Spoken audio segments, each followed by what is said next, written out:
Hey, Boaz here with Next Pittsburgh. We're here at an offsite collections facility for the Carnegie Museum of Natural History. So we're not at the museum, we're somewhere at an undisclosed location on the East End. And we've got Lisa over here who's an assistant curator. And so where are we? This is where a bunch of stuff that doesn't fit in the museum is stored? Yes, this is the Edward O'Neill Research Center. It is a place where we steward and care for objects and other natural history specimens that there isn't room for at the museum. And one of the things that you specialize in is Egypt. Yes, we have a little over 2,000 objects from ancient Egypt that we care for, in addition to archaeological and anthropological materials from all over the world. And in addition to that, we have the largest lab where our conservators work, who are some of the main people who really take care of this material. And so right now you're working on the new Egypt exhibit. Yeah, we're working on a new exhibit that's open now called The Stories We Keep. In the exhibit, you'll be able to see our team of conservators working on the objects that we're preparing for our next big, longer term haul of ancient Egypt. Well, let's take a peek. Let's look in here. So it looks like people are hard at work on some very old wooden object. Yes, so this is our team of conservators, Gretchen, Mustafa, and Anik. And they are working on the coffin of Nachau Kansu Ruej, who was a man who lived in Egypt around 2,000 years ago. And so they're preparing his coffin to be transported to the museum while they'll be caring for it in our visible conservation lab. So you can pop in, chat with them, and see the work that they're all doing. Kind of in the end, it'll be a part of our new Egypt haul. And so we're hoping that this object can both tell the story of its owner, and also teach people a little bit about how we steward and care for material from ancient Egypt at CMNH. When you come in and you see an object like this, I mean, to me, it's like I wouldn't even know where to start. I mean, like, how do you do it? What do you think about?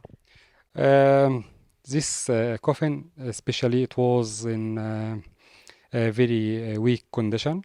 It has two main problems. The first one it is structural problem, and another one it is fragile. And so, what kind of tools would you use on something like this? I use this thermal spatula. It Wait, is say a thermal spatula? Yes, it is very useful for this function for this purpose. Yeah, as you see, it is already returned back, and it is now, as you see, it is the So you can use that to like make the paint stick to the surface again? right. And so, what do you think about living in Pittsburgh? I'm sure it must be different than Egypt. It is amazing. Probably worse weather. No. You like this Very much, very much. It is amazing. It is amazing. This city is special, very quiet, Yeah. very calm, very organized. The weather also in summer, amazing, not very hot, and also it is very new to me to see the snow. Right. It is a little bit difficult, but I like that. Yeah. Mm. Cool. Mm. And so, how did you get into this kind of work? Oh, that's a long story. So I grew up in Switzerland, and my nickname was MacGyver growing up. So I always loved playing with different tools and materials, and try to understand how the world worked. And so I wanted to do so many different careers. I studied accounting, forensics, and I ended up doing conservation so I can use my brain and my hands. Well, Gretchen, it seems like you have a fun job because you find people from all over the world and you bring them here. Oh, yes. This is absolutely thrilling.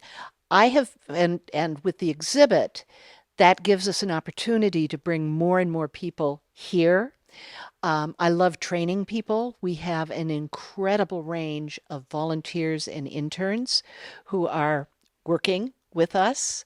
We were able to bring in Mustafa, who is a specialist in wood, and then Anik, bringing her in is going to be fabulous because she can concentrate on the gallery and the visible lab while I do the rest of my job, which is helping to take care of the rest of the museum's 22 million, give or take, collections. So, I mean, it looks very beautiful, but I'm sure when you're looking at this, Lisa, all these things probably mean something, right? Yes, so this coffin is in a style that is really traditional of the late period. This is a sun disk. It's sort of a protective emblem that would have been over the person's head. This is Tasokar, one of the important funerary deities of this period. You can see he's got the head of a hawk. And so it's pretty, I mean, hard to see that part. So is that something you'll be able to clean off? We hope so. Yeah. So, for any of you longtime Pittsburgh residents or fans of Pittsburgh history, you know that there used to be a lot of like soot and smog in the air. And so, this coffin used to be owned by H.J. Hines, Oh. and it was on display in a museum he had in his home for quite some time. He just had a museum in his home? He did. In around the turn of the century in the late 18 and early 1900s, a lot of wealthy individuals traveled the world and Sort of into their cabinet of curiosities. yeah, due to kind of colonialist policies and powers that were in place throughout the world, it really enabled a lot of these people to amass sort of large private collections of objects and other antiquities, which then eventually made their way into the care of different museums. And so that's what the case of what happened with this coffin. And so, as part of its journey, it has become extremely sooty. So a lot of this is Pittsburgh soot. This A isn't lot stuff of from this Egypt. is Pittsburgh soot, which we hope will be able to be removed through Mustafa's treatment process. And I know there's a bunch of other stuff upstairs too. Can we check out some of that? Definitely, yeah. Oh wow, there's just cabinet after cabinet up here. Yes, so this is where we care for the some of the anthropological and archaeological material that's in our care, including a number of different objects from ancient Egypt. So each object is in its own specially designed box. It's got a pad or some other kind of mount that holds it securely in place. This is one of my favorite boxes of Christina's. So these are all Like a chess set or something. There are all these tiny pieces. trays of shabtis. So shabtis become popular in ancient Egypt during the New Kingdom on, and these are little funerary figures.